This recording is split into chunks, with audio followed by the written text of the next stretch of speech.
hevitra eo tongotrao.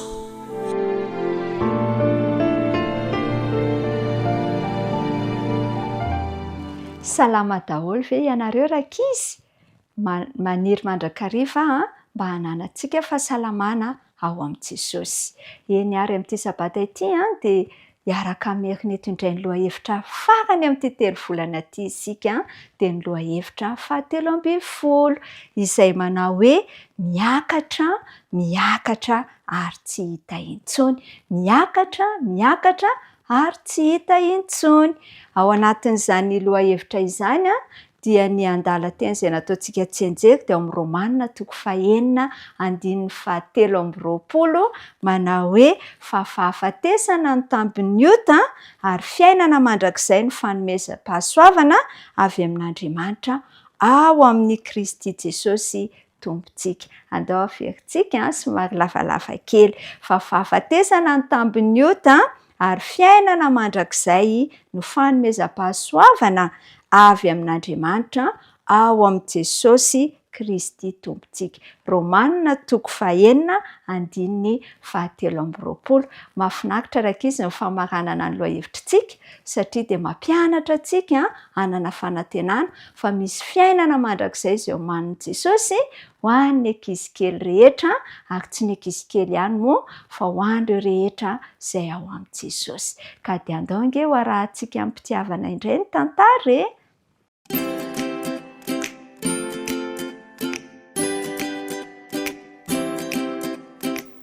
Zangy mbola tsy te hatory hoy Davida nitapatapa tamin'ny zokony vavy rakizy.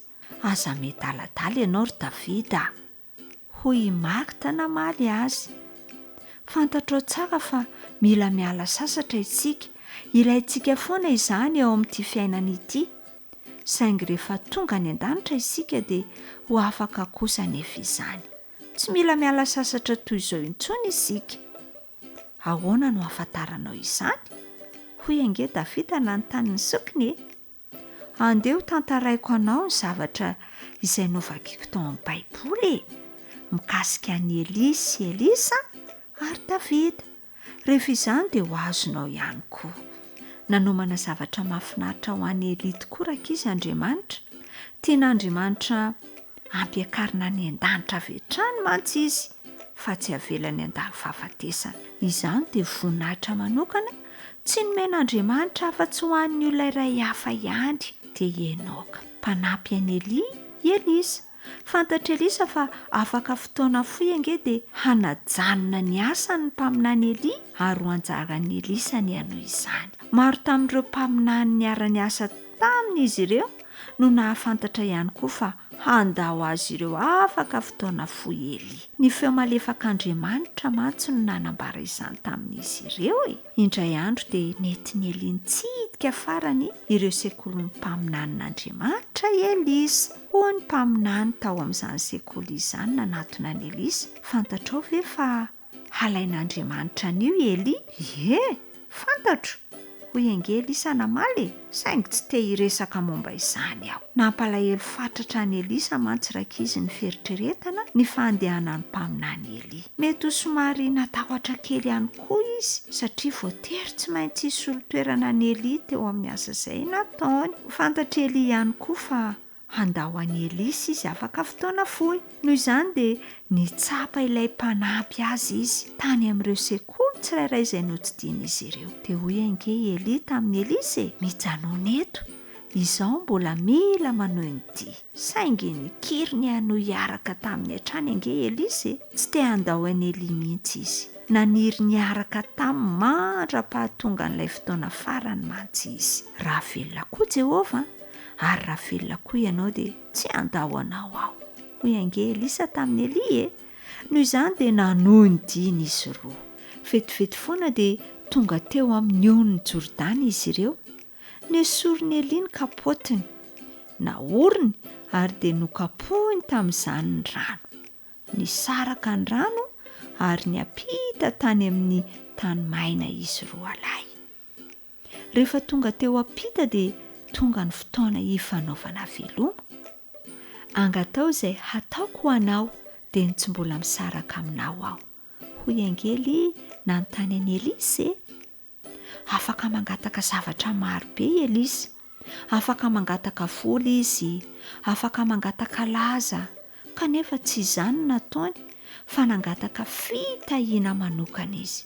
Aoka ny anjarany roa amin'ny fananao mba ho aho, hoy izy namaly any Eli.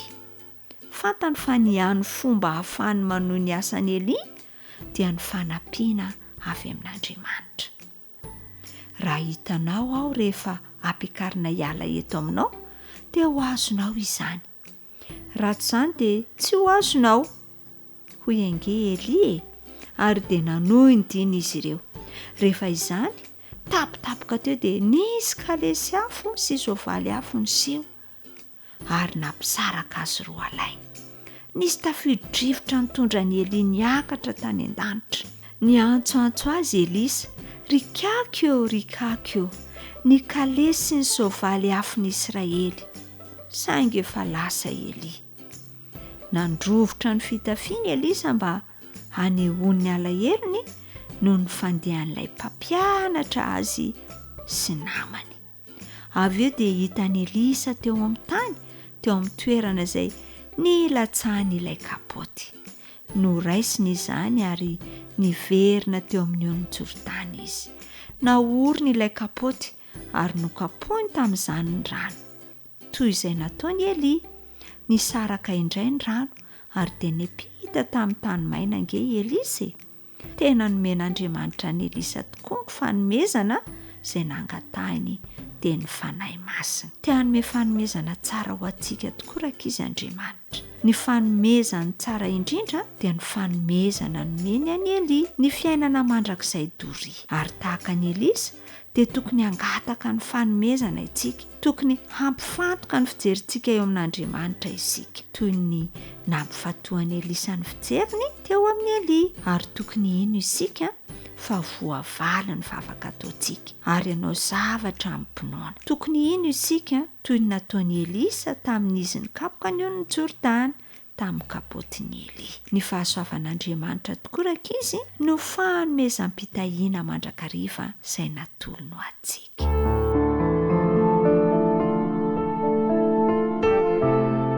Mianatra eo an-tongotrao.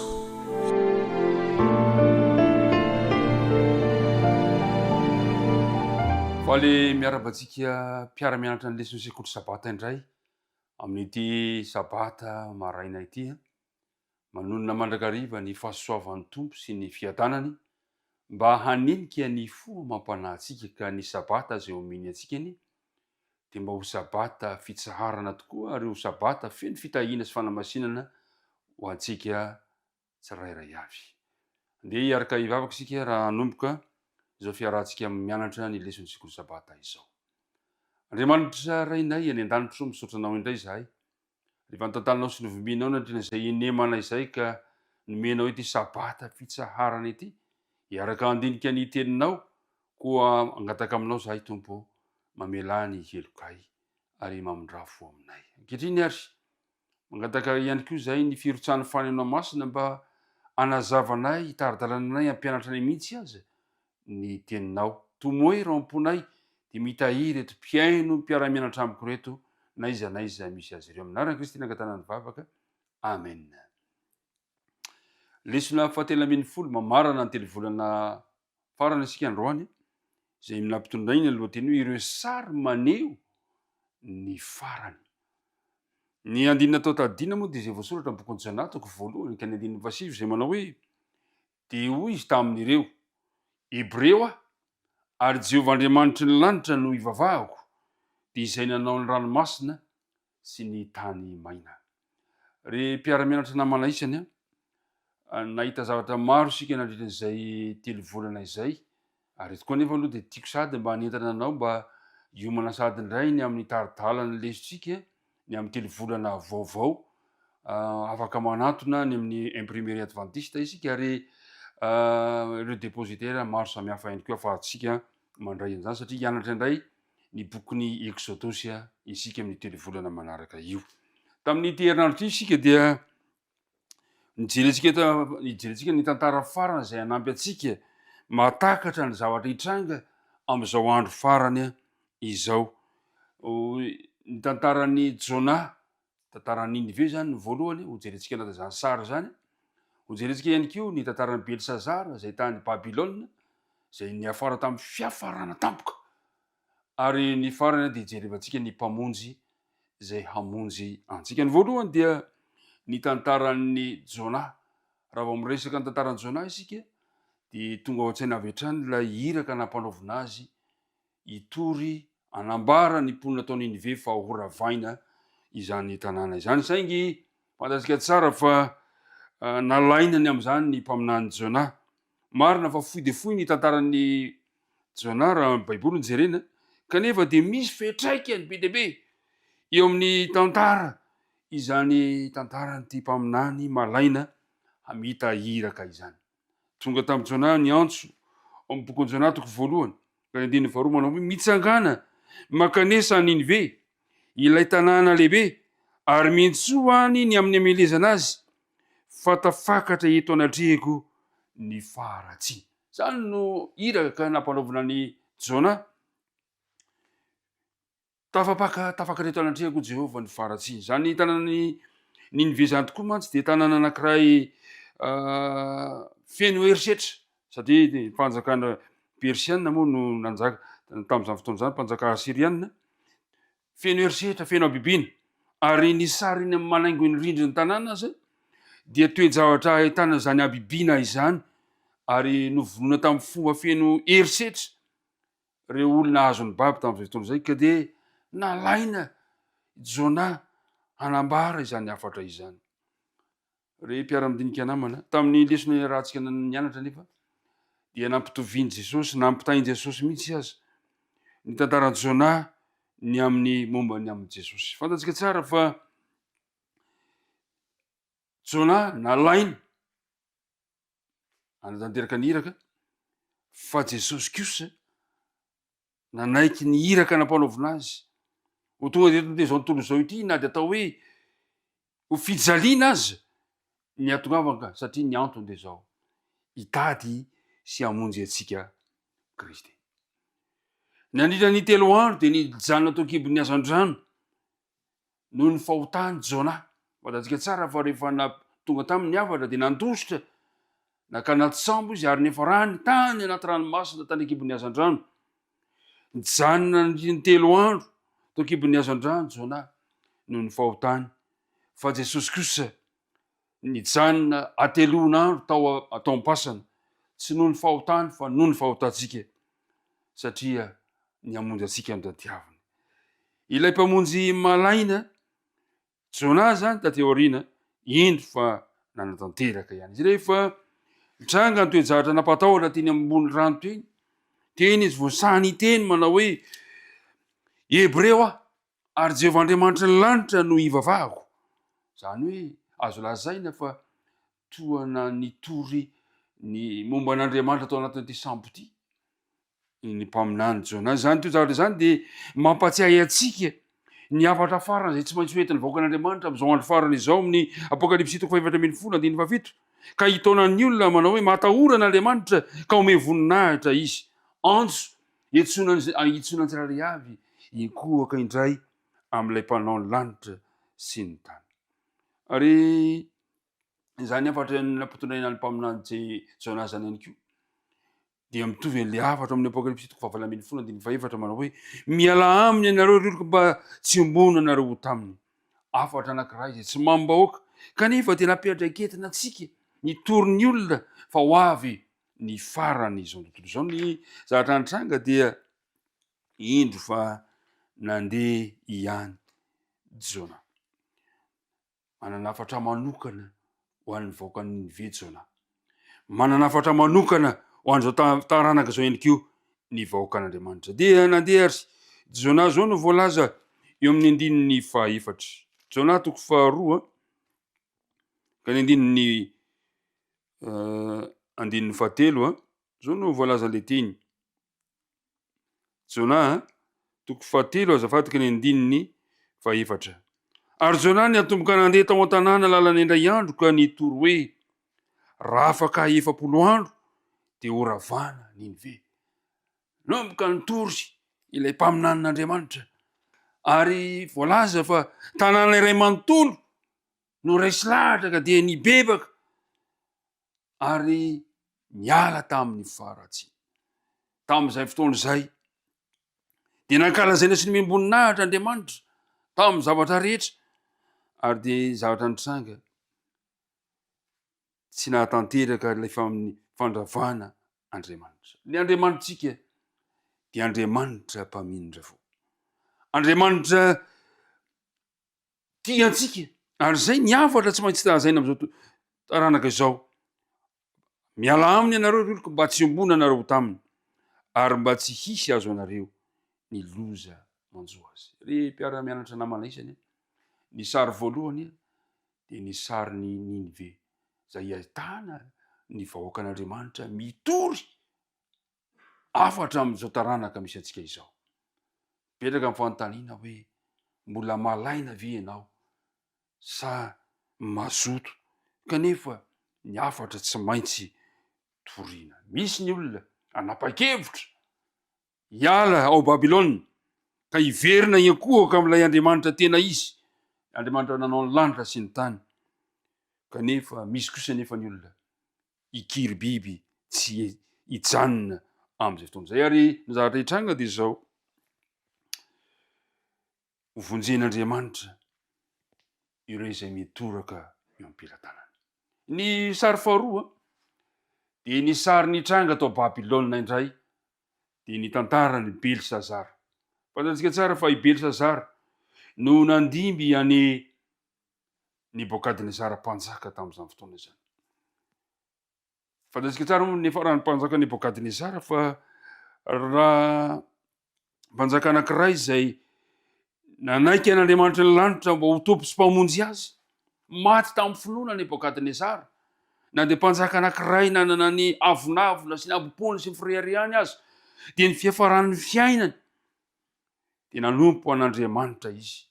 Ary hitany Belisazara tsara zany toe zavatra izany saingy tsy noararotiny ny fotoana mety mba hahafahany mitoraka amin'Andriamanitra fa ny mifanohatra amin'izany no nataony Belisazara. Fantatsika tsara amin'ny bokin'ny Daniela, manasantsika mba hijery ny bokin'ny Daniela.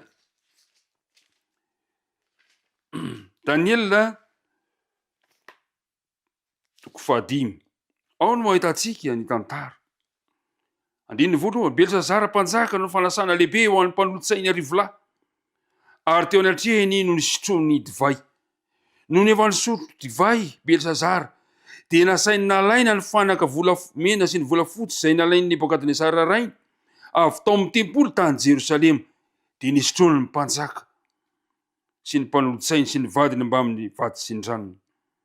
Dia nentiny ny fanaka volamena izay nalaina avy tao amin'ny tempolo ny tranon'Andriamanitra tany Jerosalema. Zany toe-javatra izany, toe-javatra mampalahelo, toe-javatra mahonena satria tena notsira tsirainy no zimbazimbaina ilay Andriamanitra mpanao lanitra sy ny tany. Tamin'izay fotoana izay, fantatsika tsara ny tantara, fa raha tao anatin'ny lanonana tanteraka, mamo ny mpanjaka, no indro toe-jara tsy nampozy no nitranga. Zao no zavatra nitranga eo amin'ny voalazan'ny ten'Andriamanitra eo amin'ny andininy 5. Tamin'izay dia nisy ratsan-tanan'olona niseho ka nanoratra tandrifony jiro tamin'ny lalitra zokay teo amin'ny rindriny lapan'ny mpanjaka.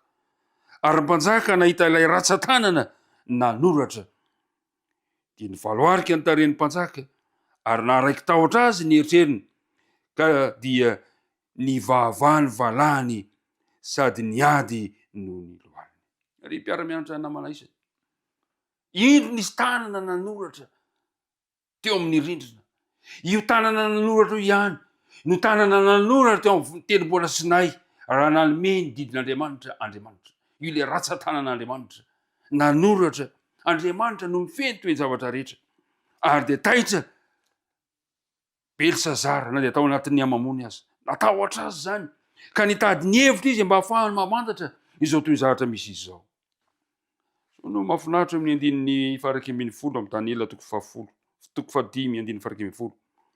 Ny renim-panjaka no natana azy amin'ny andininy 10. dinandiny farikimfolo manao hoe misy lehilahy ato amin'ny fanjakanao zay manana fanahy indro Andriamanitra masina ao anatiny ary fony fahavelondrainao dia hita fa nisy fahazavantsaina sy fahalalana ary faindrena atao aminy.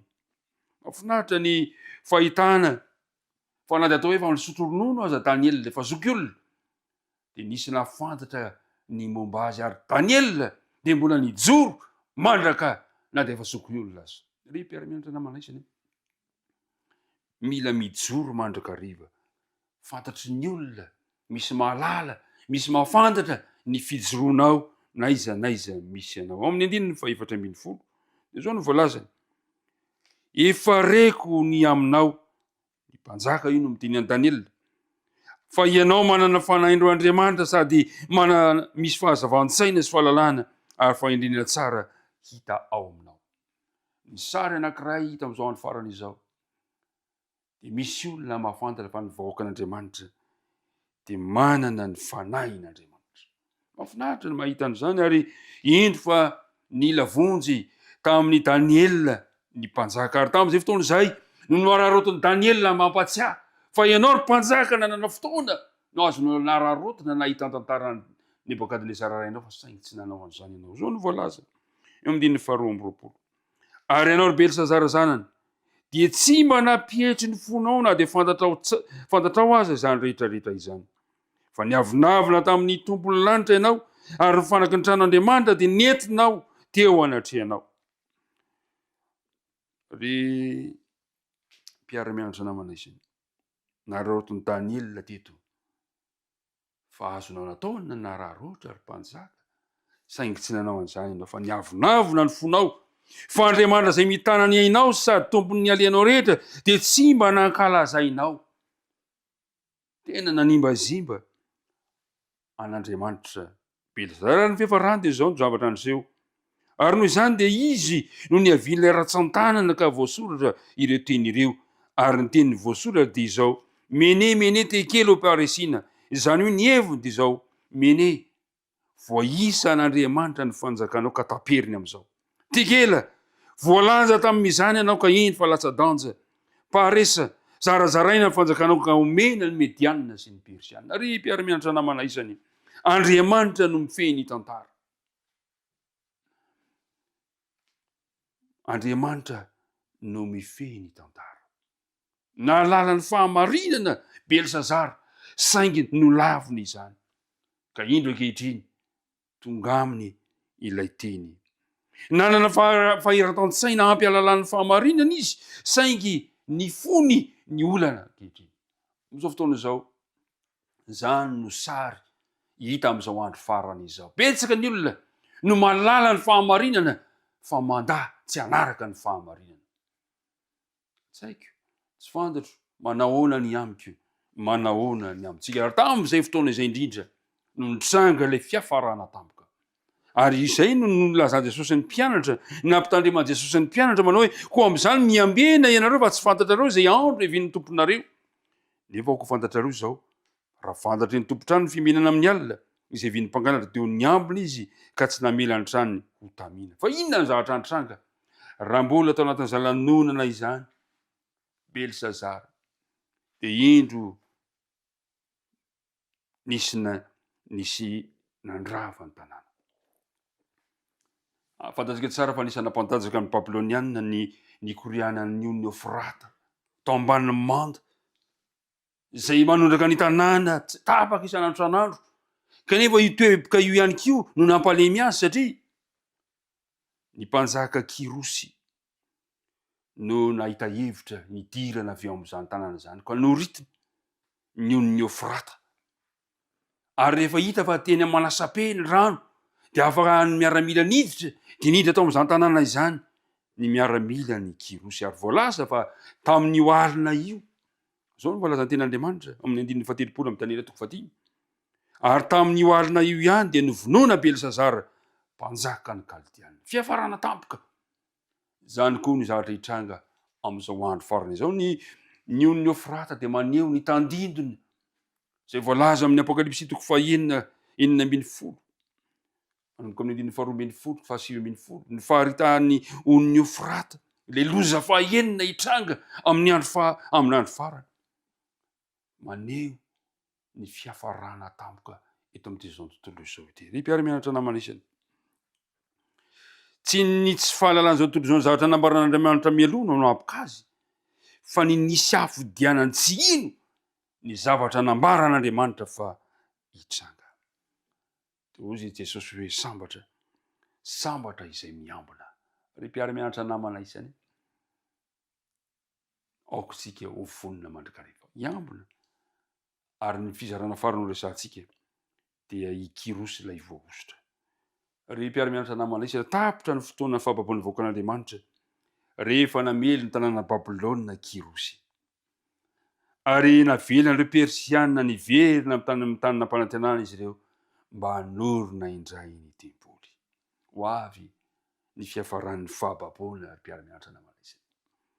Ary Kirosy ilay voaositra lazainy hoe voaositra dia tsy inona akory fa maneho ny tandindona an Jesosy ilay mpamonjy antsika, ilay mpanafaka antsika.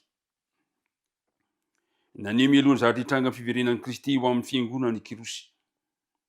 Fa Kristy kosa maneho ny fiverenan'i Kristy eo amin'ny fiangonana. Ao amin'ny bokin'ny tantara faharoa, bokin'ny tantara faharoa no ahitantsika toe-javatra farany mamarana ny tantaran'i Kirosy. Raha ny tokony ho izy moa ny bokin'ny tantara faharoa raha ny tantara zany jerena, dia ny bokin'ny tantara faharoa ny tokony mamarina ny testameta taloha fa tsy ny bokin'ny Malaky. Satria raha ny tena izy nasaina niverina tanteraka ny famitana indray ny tempoly izay rava i Kirosy dia tokony hiditra avy hatrany amin'ny tantaran'i Jesosy. So ny voalaza amin'ny tantara faharoa toko fahaenina amin'ny telopolo ka ny andininy faharoa amby roapolo sy ny manaraka manao hoe ary tamin'ny taona voalohany anjakan'ny Kirosy mpanjakan'ny Persia dia nitairin'i Jehovah ny fanahin'i Kirosy mpanjakan'ny Persia mba hanatanteraka ny tenin'i Jehovah izay nampilazainy an Jeremia, ka dia nandefa teneran'ny fanjakany rehetra izy sady nataony an-tsoratra koa izany hoe izao no lazain'ny Kirosy mpanjakan'ny Persia. Ny fanjakana rehetra ambonin'ny tany dia efa nomeny Jehovah Andriamanitra ny lanitra ary izy efa nandidy hanao ny trano ho azy an Jerosalema izay any Joda. Koa iza avy aminareo rehetra no olony Jehovah Andriamanina ny omba azy aoka hiakatra izy. Ry mpiara-mianatra namana isany Kirosy no nibaiko ny hamerenana indray ilay anarenana ilay tempoly teto an-tany.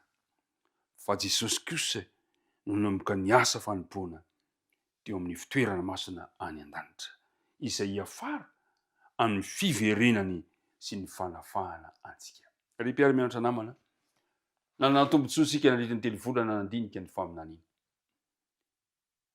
Rehefa tena diniantsika ny fa rafitinina dia izao ny faminaniana rehetra dia Jesosy no ivony. Ary ny faminaniana rehetra dia miafara amin'ny fanafahana zanak'Andriamanitra amin'ny fahababona eto amin'ity tany ity. Ho avy Jesosy. Sambatra izay miambina ary taonantsika indray amin'ity androany ity. Andery tsy hanao tahaka ny Belisazara isika ka tsy mahay manaratra amin'ny fotoana mety eo an'lohantsika. Fa andeha isika hitoraka isan'andro isan'andro amin'ilay tompo sy mpamonjy antsika. Andao avaozina ny fanoloran-tena, andao avaozina ny fanarantsika an'Andriamanitra. Ny tompo anie ombanao ary misaotra anao nanaraka izany hatramin'ny farany. Andeha ary hiaraka hivavaka isika. Andriamanitra rainay io, misaotra anao izay no amin'ny fitiavanao anay, ny amin'ny famondram-ponao, ka nahafahanay nandinika ny faminaniana, nahafahanay nandinika re karazan-tsara ireny izay hitranga amin'izao andro farany izao. Misaotra anao izay satria nampahafantarinao tamin'ity androany ity fa ho avy ny fahafahana amin'izao fahababona ratsy izao. Ho avy tsy ho ela ianao Jesosy eo andray anay ka hanafaka anay ny irinay dia mba samy vonina ny tsirairay avy. Dia apetraka ampelantananao ary ny tontolo sabata sy omenao anay mba ahitana fifaliana miaraka aminao. Anaran'i Kristy nangatana ny vavaka. Amen.